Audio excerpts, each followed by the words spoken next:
Alright, my name is Josh Timberman, Timberman.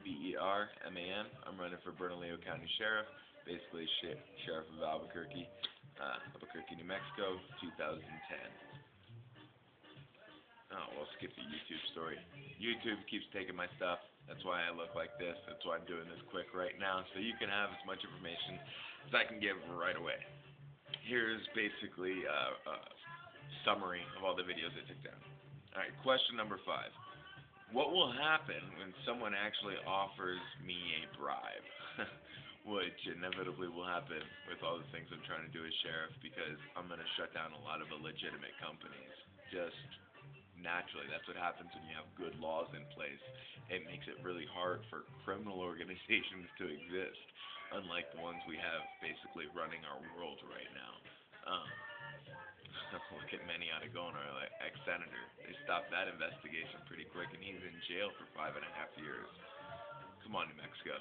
Let's stop electing criminals and start electing our own citizens back to power. That's one of the main reasons I'm running. Um, I live a pretty simple life now. If I didn't see so many things wrong that I had easy solutions for, I wouldn't be running for sheriff. I'd be a musician, probably living out of an RV, eating fast food, even though I hate it. I'm out against fast food, just so y'all know. um, yeah, but I'd be living off nothing, playing music every day. Instead, I'd rather sit here and put my life on the line trying to fix my country. My dad did it in the military for reasons he thought was for his country. My grandfather did it for the same thing. And this is my fight, without a doubt. So, what will happen when somebody offers me a bribe? You'll know who they are. I want pure transparency. Somebody offers me a bribe, especially a government official, it'll be recorded. I've got a recorder on me at all times. All times. Unless I tell you it's specifically off. So anybody who wants to come and try that shit, part of my language, everybody who wants to come and try that stuff, go ahead. I welcome it. You're only going to get caught and posted on YouTube right away. I assure you. That's how I protect myself. Is that right there. I've got them on me at all times. Ask APD, BCSO about them. They love them.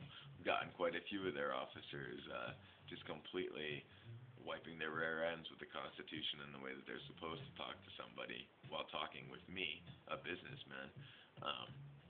I can only imagine how they treat, some poor teenage kid that looks a little bit more like what you consider a thug or whatnot.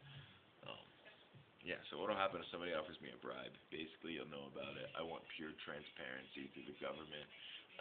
I want them to stop lying.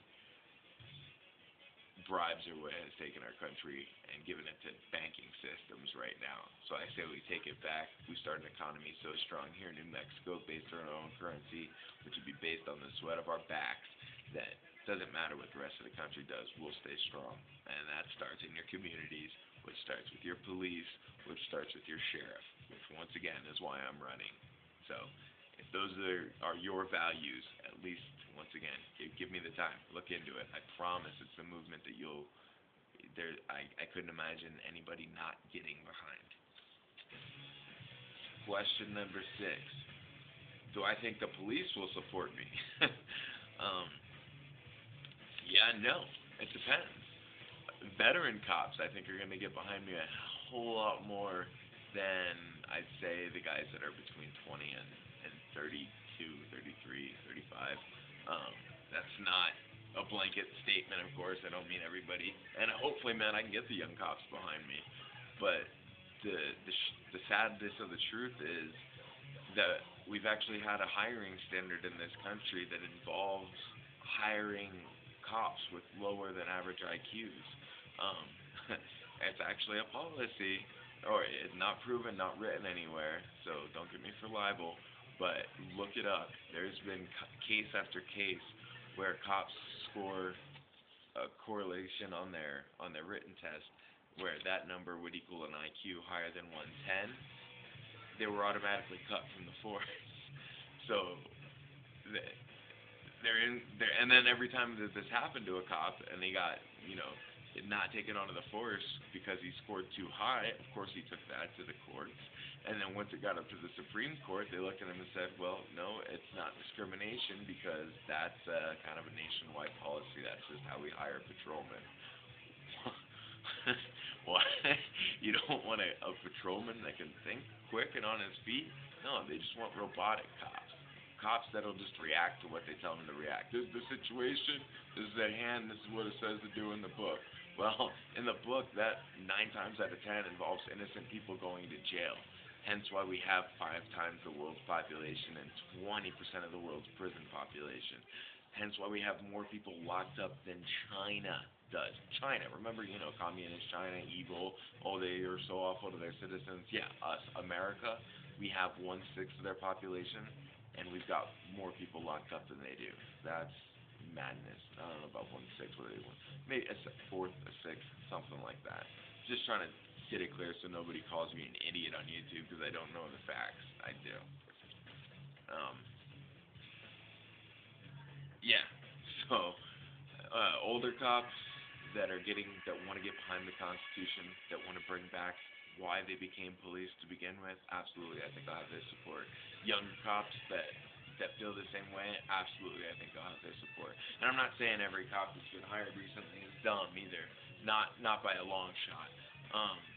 Some of them slip through, and I don't think there's that many retarded people that they could possibly hire for cops. So some of them have to be smart, and I've met smart young cops. I do have faith in them out there. Don't think that I'm making that as a blanket statement, but that's why you're seeing more robotic, militaristic, what we call drone policemen. That's why they all look the same, sound the same, and they all remind you of that cauliflower-eared jock kid that couldn't quite make it out of that 6th grade math class in 10th grade, but he was a state championship wrestler.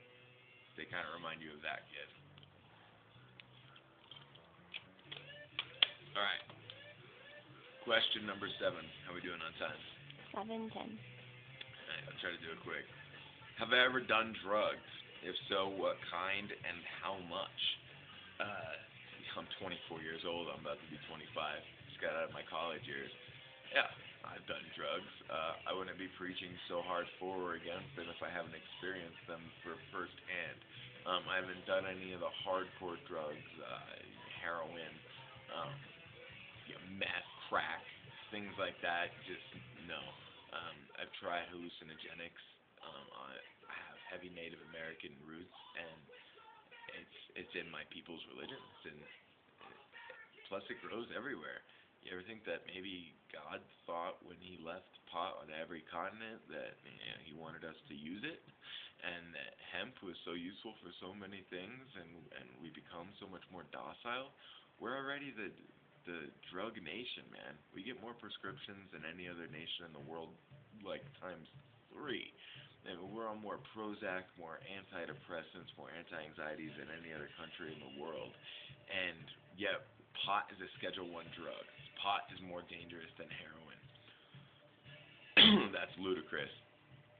That's why medical marijuana is allowed in New Mexico, yet the federal agents don't allow it. As sheriff, I pledge to do everything I can to make sure that it is allowed. And if any federal laws, or if any federal agents come in and try to violate our state constitution and our laws, I will use our deputies to the fullest of my power to keep them out of our distribution centers, our stores, our manufacturing places, all of the above.